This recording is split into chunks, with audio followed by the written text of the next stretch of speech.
Hello everyone, welcome back to this lecture. देखो, इसके पहले हम लोगों ने एक टॉपिक को कवर कर रहा है, कार्बनिक यौगिकों के सूत्र। अब इस टॉपिक में हमने एक पॉइंट को डिनोट किया था, लुईस इलेक्ट्रॉन बिंदु संरचना, पिछले लेक्चर में, और काफी ज्यादा अच्छे से हम लोगों ने इस पॉइंट को कवर कर चुका है। देखो, कार्बनिक यौगिकों के सूत्र हम लोग तीन तरह से लिखते हैं, जहां पर पहला हम लोग लुईस इलेक्ट्रॉन बिंदु संरचना के द्वारा बनाते हैं। उसके बाद हम लोग दूसरा जो सूत्र होता है वो लिखते हैं संरचना सूत्र द्वारा, संरचना सूत्र द्वारा। और आज हम इसी के बारे में पढ़ने वाले हैं, संरचना सूत्र द्वारा। जैसे आप लोगों ने देखा होगा कि कुछ कार्बनिक यौगिक ऐसे हैं जो carbon to carbon single bond इस तरह से बनाया हुआ है। ये जो होता है संरचना, मतलब कि स्ट्रक्चरल फॉर्मूला। अब अगर आप किसी भी चीज का शक्ल बना दे, पूरा स्ट्रक्चर फॉर्म में आप दिखा दे, तो स्ट्रक्चर फॉर्म में आ जाता है। सेम इसी तरह से कार्बनिक यौगिक में संरचना सूत्र पढ़ रहे हैं, मतलब कि कौन सा एटम किसी एटम से किस बॉन्ड के द्वारा, सिंगल बॉन्ड है, डबल बॉन्ड है, ट्रिपल बॉन्ड है, किस तरह के बॉन्ड से ज्वाइंट है, किस तरह से बॉन्ड से बॉन्डिंग किए हुआ है, या फिर किस तरह के बॉन्ड से बना हुआ है।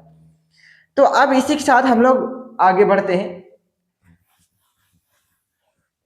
देखो, अगर बेसिकली मैं बात करूं संरचना सूत्र में दो परमाणुओं के बीच बंधन को, देखो हम इसमें अगर कुछ पॉइंट को मेंशन करना चाहे, ध्यान से सुनना। संरचना सूत्र में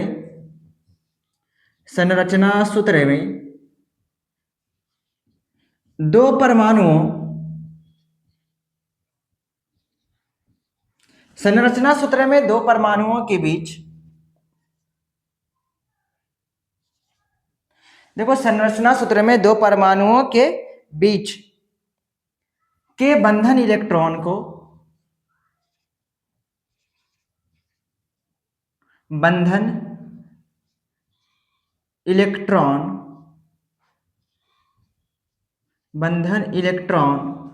को संरचना सूत्र में दो परमाणुओं के बीच बंधन इलेक्ट्रॉन को रेखा द्वारा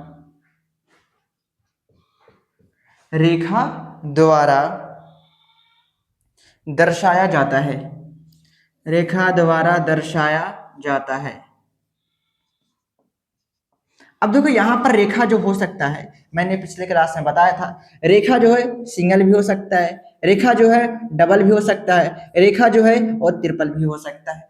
मैंने यहाँ पे एक चीज ऐसा नहीं मेंशन किया कि एक रेखा द्वारा, मतलब कि सिर्फ एक ही बॉन्ड के द्वारा, सिंगल बॉन्ड के द्वारा, तो ऐसा बात नहीं है। तो यहाँ पर तीन रेखा के द्वारा आप दर्शा सकते हैं, लेकिन ज्यादातर जो हमारा इस्तेमाल है वो सिंगल बॉन्ड है। जैसे अगर मैं बात करूं, संरचना सूत्र में परमाणुओं के बीच के बंधन इलेक्ट्रॉन को रेखा द्वारा दर्शाया जाता है। जैसे अगर मैं नॉर्मली बात करूं, एक CH4 का एग्जांपल मैंने लिया। जब इसका इलेक्ट्रॉन बिंदु संरचना के केस में पिछले क्लास में मैंने बताया था कि एक कार्बन जो है वो बेसिकली चारे बॉन्ड बना सकता है। क्यों? क्योंकि इसका संयोजकता भी चार होता है, इसके बाहरी कक्षा में जो इलेक्ट्रॉन होता है, संयोजी इलेक्ट्रॉन, वो भी चारे होता है। तो ये देखो, इसके पास चार इलेक्ट्रॉन होता है, जिसके कारण इसका संयोजकता भी चार होता है, और ये चारे बॉन्ड किसी से बना सकता है, चार से ज्यादा बना ही नहीं सकता, क्योंकि इसकी कैपेसिटी ही उतना नहीं है। तो CH4C इस तरह से। अब यहाँ पे हाइड्रोजन, प्रत्येक हाइड्रोजन किसी से बॉन्ड करता है। जैसे देखो, पिछले क्लास में मैंने क्या बताया था, इसका पूरा अगर मैं बात कर लूं तो मैंने C लिखा था, एक इलेक्ट्रॉन, दो इलेक्ट्रॉन, तीन इलेक्ट्रॉन, चार इलेक्ट्रॉन। ये कार्बन के पास चार इलेक्ट्रॉन होता है। अब यहाँ पे कार्बन के साथ चार हाइड्रोजन है, तो एक हाइड्रोजन एक इलेक्ट्रॉन दे करके, मतलब कि एक इलेक्ट्रॉन से ही साझा करेगा। अब दूसरा हाइड्रोजन सेम यही काम होगा, तीसरा वाला हाइड्रोजन के भी सेम यही काम होगा, सेम इसी तरह से इसका भी काम होगा। मतलब कि हाइड्रोजन जो होता है इलेक्ट्रॉन के साझा करके बॉन्डिंग करता है। तो फाइनली इस तरह से स्ट्रक्चर को हम लोग क्रिएट कर रहे थे। ये लुईस डॉट स्ट्रक्चर में था, ठीक है, याद रखना, ये रिवीजन के फॉर्म में। लेकिन इसका हम संरचना सूत्र बोले तो संरचना सूत्र को रेखा द्वारा दर्शाया जाता है। यहाँ पर ये जो जितना भी देख रहे हो, ये सारे के सारे क्या है? रेखा है। ये सिंगल रेखा, डबल रेखा, ट्रिपल रेखा है। तो यहाँ पर इसका अगर रेखा में अगर हम कन्वर्ट करें तो कन्वर्ट हुआ था, दो इलेक्ट्रॉन मिल करके एक बॉन्ड बनाता है यहाँ, और ये कार्बन के इलेक्ट्रॉन और हाइड्रोजन के इलेक्ट्रॉन आपस में मिलेगा तो सिंगल बॉन्ड, सेम इसी तरह से ऊपर वाले में बॉन्ड बनेगा, सेम इसी तरह से पीछे वाले में बॉन्ड बनेगा, और सेम इसी तरह से इधर वाले बॉन्ड बनेगा। तो ये जो संरचना सूत्र हुआ, संरचना सूत्र में इलेक्ट्रॉन का इन्वॉल्वमेंट नहीं होता है। मतलब यहाँ पर जितना भी बॉन्डिंग होगा, जितना भी इलेक्ट्रॉन आपस में साझा किए हुए रहता है, वो सभी के सभी इलेक्ट्रॉन को रेखा के द्वारा दर्शाते हैं। जो इलेक्ट्रॉन साझा किए हुआ है, किसमें साझा? बॉन्डिंग के लिए। उम्मीद है कि ये बातें क्लियर होगा। अगर मैं इसी के साथ और भी एग्जांपल ले लूँ, जैसे अगर हम बोल दें C2H6, अगर हम इसको रेखा के द्वारा दर्शाएं तो हम इस तरह से दिखा सकते हैं। पहले देखो कार्बन के गो है, कार्बन 2 गो है, ठीक है, इस तरह से। अब प्रत्येक कार्बन के पास, प्रत्येक कार्बन देखो 4 बॉन्ड बनाता है, तो आप इसमें भी कितना कर दोगे? 4 बॉन्ड बना दोगे। क्या हमारा 4 बॉन्ड बन गया? अब इसका भी 4 बॉन्ड बना दो, 4 बॉन्ड बन गया। तो यहां से देखने को मिला कि जितना भी परमाणु है, या फिर दो परमाणु के बीच के बंधन इलेक्ट्रॉन, दो परमाणु के बीच के बंधन इलेक्ट्रॉन, दो परमाणु के बीच के बंधन इलेक्ट्रॉन, दो परमाणु के बीच के बंधन इलेक्ट्रॉन, इन सबको रेखा द्वारा, क्या मैंने रेखा द्वारा सूचित किया? मैंने किया। रेखा द्वारा मैंने बताया? मैंने बताया। रेखा द्वारा मैंने यहाँ पर दिखा रहा, मैंने दिखाया। तो ये हमारा रेखा के द्वारा अगर हम दो परमाणुओं के बीच बंधन इलेक्ट्रॉन को दिखाते हैं तो हमारा वो संरचना सूत्र में आता है। उम्मीद है कि क्लियर होगा। देखो इसी के साथ एक और एग्जांपल ले लेते हैं हम, ठीक है, स्क्रीनशॉट ले लें इसको, फिर हम इसको मिटा देंगे।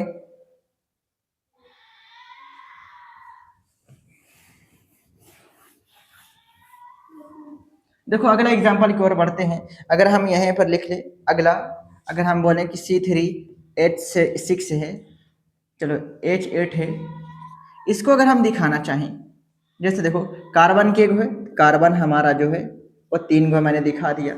अब यहाँ पर इस कार्बन, प्रत्येक कार्बन 4 बॉन्ड बनाता है, 4 बॉन्ड को मैंने इस तरह से दिखाया। अब यहाँ पे दो परमाणु, देखो आप ऐसा भी देख सकते हो, कार्बन और हाइड्रोजन ये दो परमाणु हैं। दो परमाणुओं के बंधन इलेक्ट्रॉन तो यही है, और इस बंधन इलेक्ट्रॉन का मैंने किसके द्वारा दिखाया? रेखा के द्वारा। रेखा क्या होता है मालूम है? रेखा सिंगल भी हो सकता है, डबल भी हो सकता है, ट्रिपल भी हो सकता है। इसके बारे में मैंने पिछले वीडियो में कवर कर चुका है, ठीक है, यहाँ तक के हमारा क्लियर हो चुका है।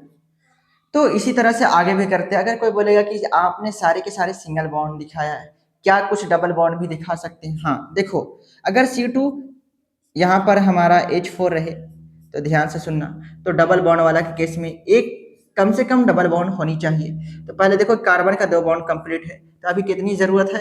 तो कार्बन का भी 2 बॉन्ड जरूरत है। मैंने 2 बॉन्ड को दिखा दिया कार्बन का।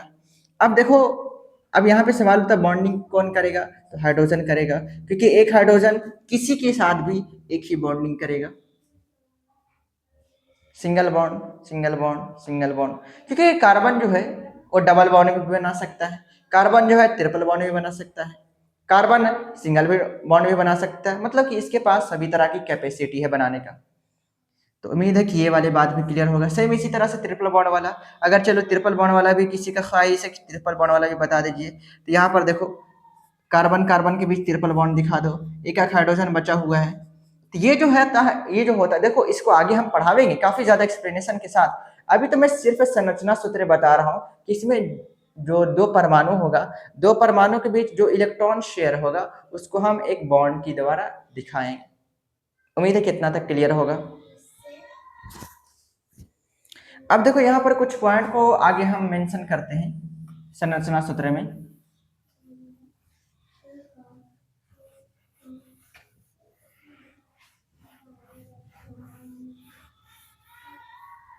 अब ध्यान से सभी को सुनना।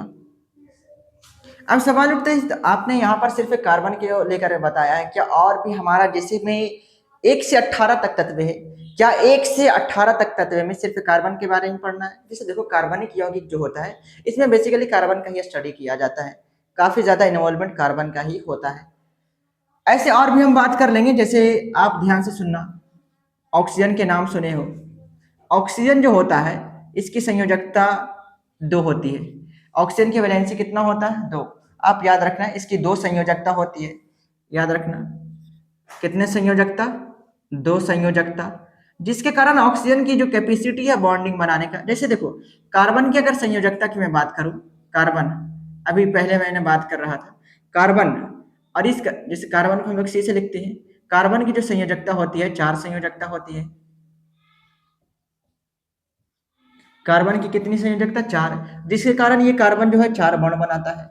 अब देखो ऑक्सीजन की जो संयोजकता होते हैं, अब सवाल उठता है कि इसकी संयोजकता 4 क्यों है, क्योंकि इसके आप अगर देखोगे संयोजी इलेक्ट्रॉन 4 होता है, तो संयोजी इलेक्ट्रॉन जितना है उतना हमारा संयोजकता में आ गया। अब कोई जरूरी नहीं कि किसी का संयोजी इलेक्ट्रॉन जितना हो उतना ही, भी कुछ ऐसा भी तत्व है, कुछ ऐसा भी तत्व का परमाणु है जिसका संयोजी इलेक्ट्रॉन कुछ और संयोजकता कुछ और हो जाता है, तो सब डिपेंड करता है।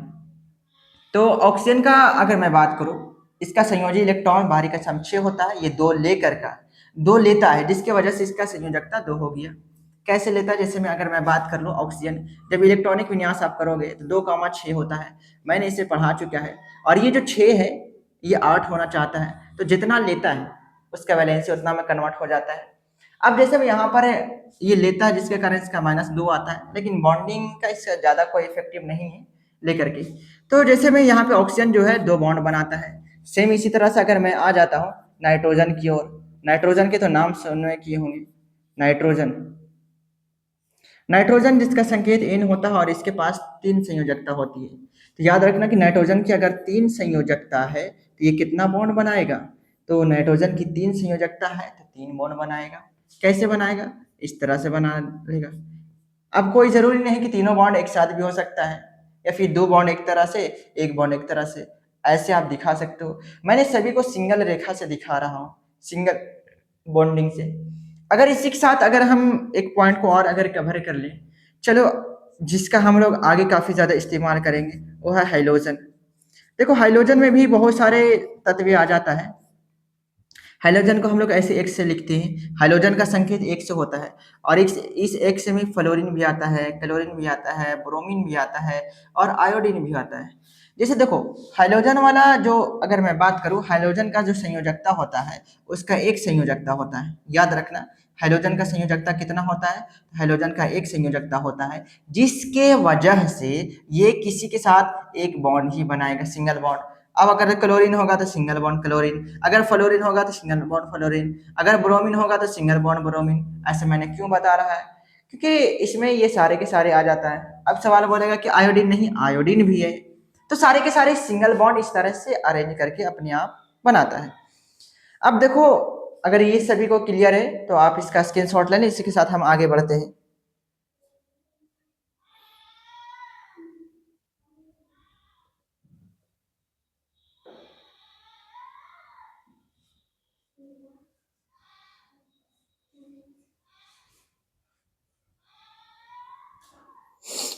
चलो हो गया होगा, अब हम इसे मिटा देते हैं। देखो इसी के साथ होता है हमारा एक कंडेंस्ड फार्मूला, वो क्या होता है, इसे हम पहले मिटा देते हैं। संघनित सूत्र,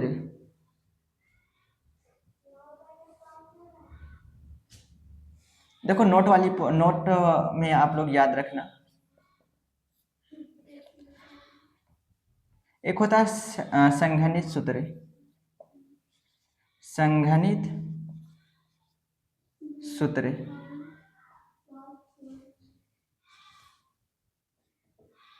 तो इसमें आप लिख सकते हो संरचना सूत्र को, संरचना सूत्र को संघनित सूत्र द्वारा, संघनित सूत्र द्वारा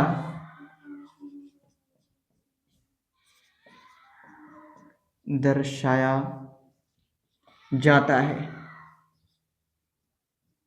लेकिन खास बात यहाँ पर देखो, एक अगर मैं खास बात बताऊं, संरचना सूत्र के अनुसार सभी संयोजक बंधनों को नहीं देखा जाता है, ठीक है। इस भी पॉइंट को याद रखना।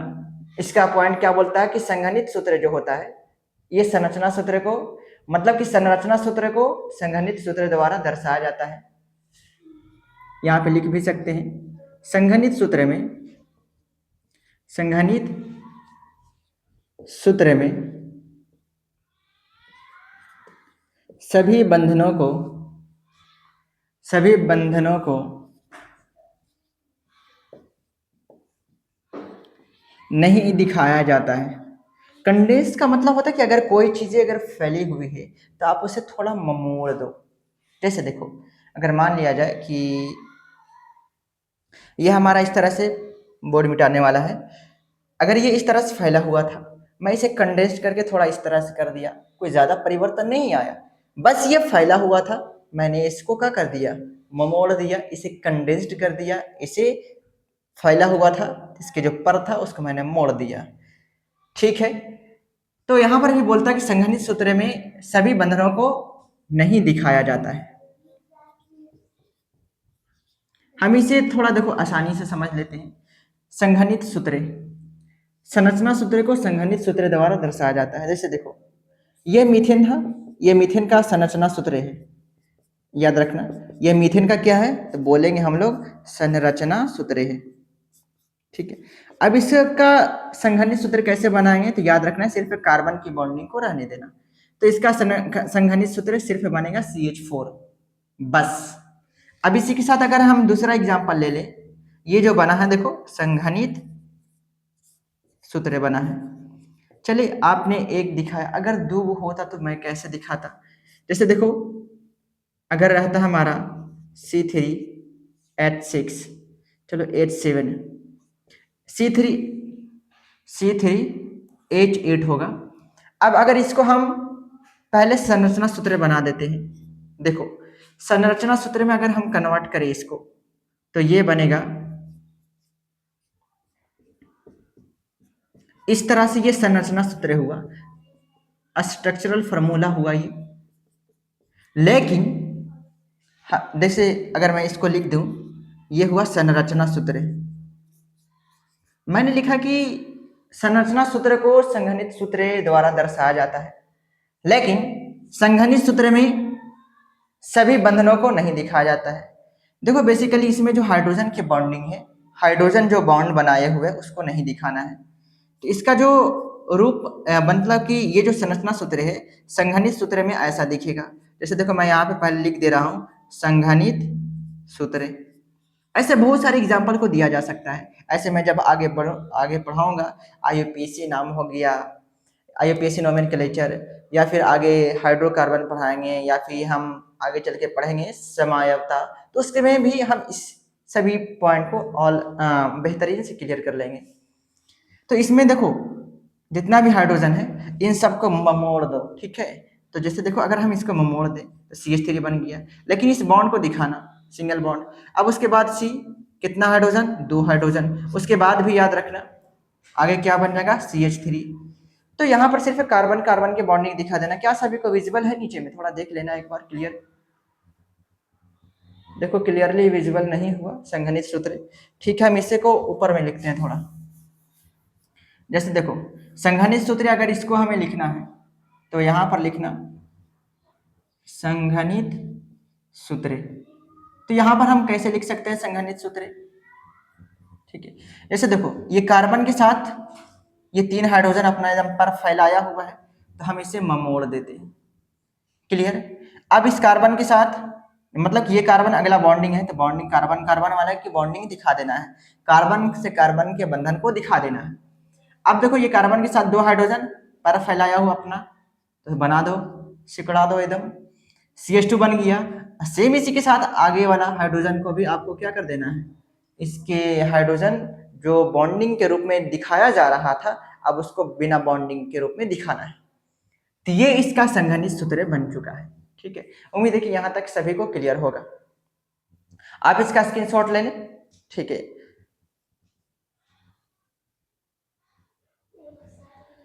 अब इसी के साथ हमारा देखो एक लास्ट है, वो है त्रिविम सूत्र, और हम इसी के भी देख लेते हैं, ज्यादा वक्त नहीं लगेगा अब इसमें। अब इससे हम मिटा देते हैं। सभी को ध्यान से सुनना।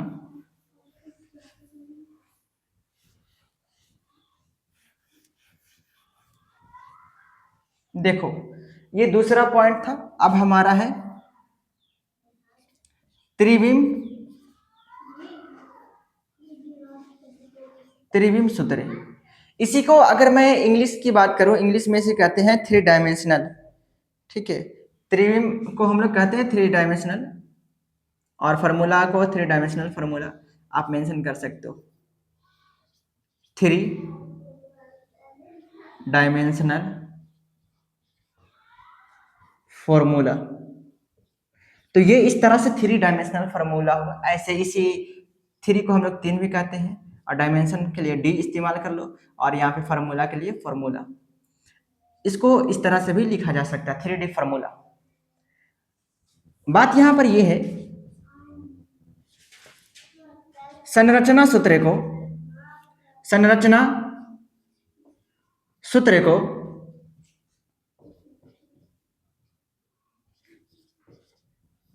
त्रिविम सूत्र द्वारा, जैसे देखो संरचना सूत्र को यहाँ पे मेंशन कर सकते हो कि त्रिविम सूत्र द्वारा दर्शाया जा सकता है, या फिर संरचना सूत्र को त्रिविम आकृति में भी निर्देशित किया जा सकता है। तो संरचना सूत्र को त्रिविम सूत्र द्वारा, या फिर संरचना सूत्र को त्रिविम सूत्र में निर्देशित किया जा सकता है। निर्देशित किया जा सकता है। निर्देशित का मतलब दिखाया जा सकता है, बनाया जा सकता है, ऐसा मतलब समझ लेना। संरचना सूत्र को त्रिविम सूत्र में निर्देशित किया जा सकता है, या फिर संरचना सूत्र को त्रिविम सूत्र में दिखाया जा सकता है, ये भी लिख सकते हो। जैसे देखो, अगर मान लिया जाए मैंने एक मीथेन लिया, अब इस मीथेन का जो संरचना सूत्र होता है, जैसे देखो ये हमारा फार्मूला आ चुका है। ठीक है, अब इस फार्मूला का मैं आगे बढ़ता हूँ, तो यहाँ पर यह आता है हमारा संरचना सूत्र। ये मीथेन का जो हो गया हमारा संरचना। जैसे देखो, अगर मीथेन जो होता है कई चार बॉन्डिंग किए हुए रहता है, इसको भी दिखा सकते हो। तो ये हमारा मीथेन था, लेकिन अगर मेरे को इसको, ये जो संरचना सूत्र है मीथेन, इसको हमें कन्वर्ट करना है त्रिविम सूत्र में। तो इसको कन्वर्ट करने के लिए मुझे क्या करना पड़ेगा? जैसे देखो बेसिकली होता क्या है, ऐसे हम यहाँ पे इसको लिख देते हैं, संरचना सूत्र। किसका संरचना सूत्र है? तो मीथेन का। अगर हम इसको त्रिविम में कन्वर्ट करें, जैसे देखो अब कार्बन जिस तरह से कार्बन वैसे ही रहने देना। अब कार्बन के साथ अगर मैं यहाँ पर बात करूँ, चलो ध्यान से सुनना, ये कार्बन है। अब कार्बन के साथ एक बॉन्डिंग आप यहाँ से इस तरह से दिखा दो, एक बॉन्डिंग यहाँ पे डॉट डॉट। ठीक है, मैं अभी सभी के बारे में बता देंगे। ठीक है, इसके बारे में ज़्यादा कंफ्यूज होने वाली बात नहीं, कौन क्या ऐसे क्यों दिखा रहे हैं, सभी कुछ बता दिया जाएगा।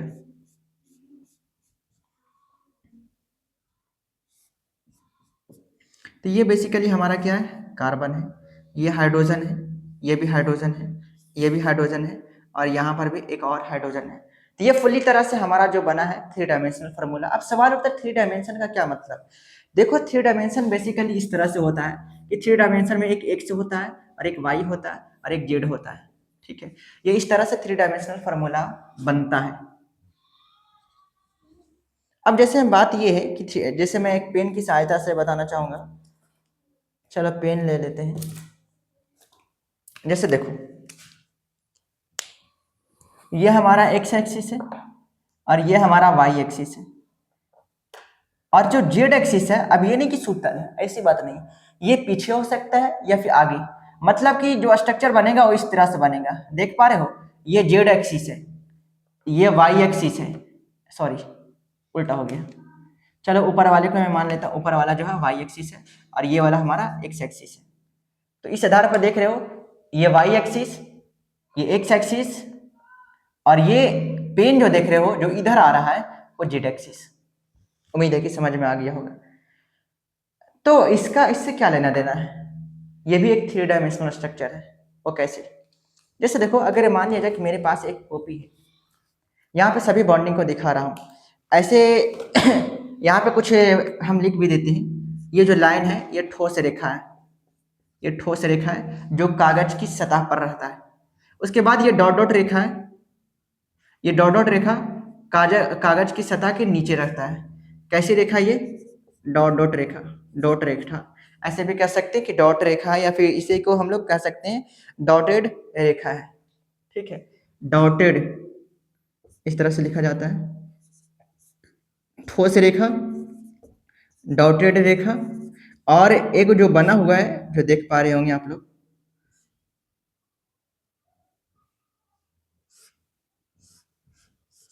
ये वाली लाइन को, ये हमारा हुआ है, इसी को कहते हैं हम लोग वेज रेखा।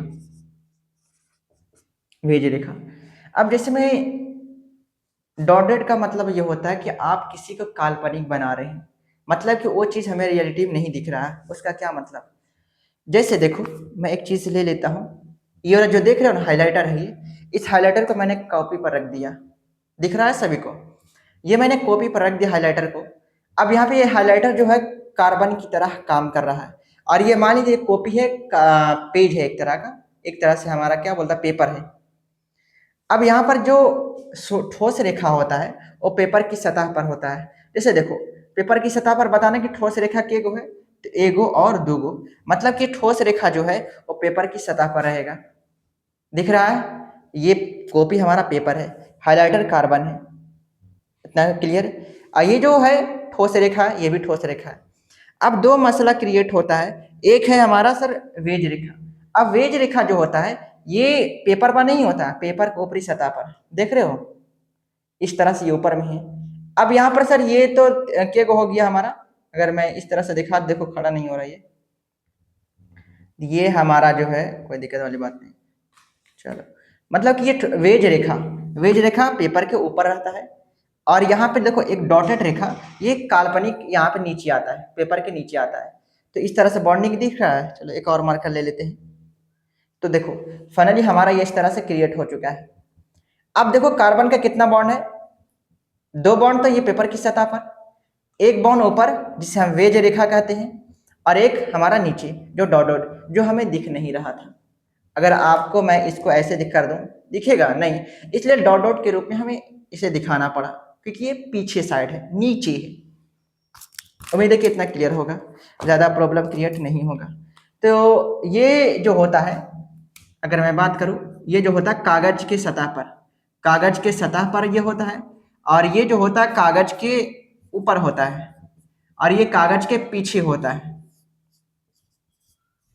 पीछे मतलब नीचे भी कर सकते हो, कागज के नीचे भी कर सकते हो, ठीक है। उम्मीद है कि इतना क्लियर होगा।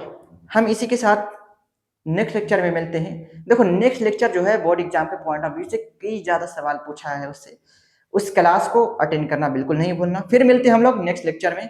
All the best. बस अपना पढ़ाई को बेहतर बनाओ, बस हम आपके लिए इतना काम कर रहे हैं, ठीक है। फिर मिलते हैं।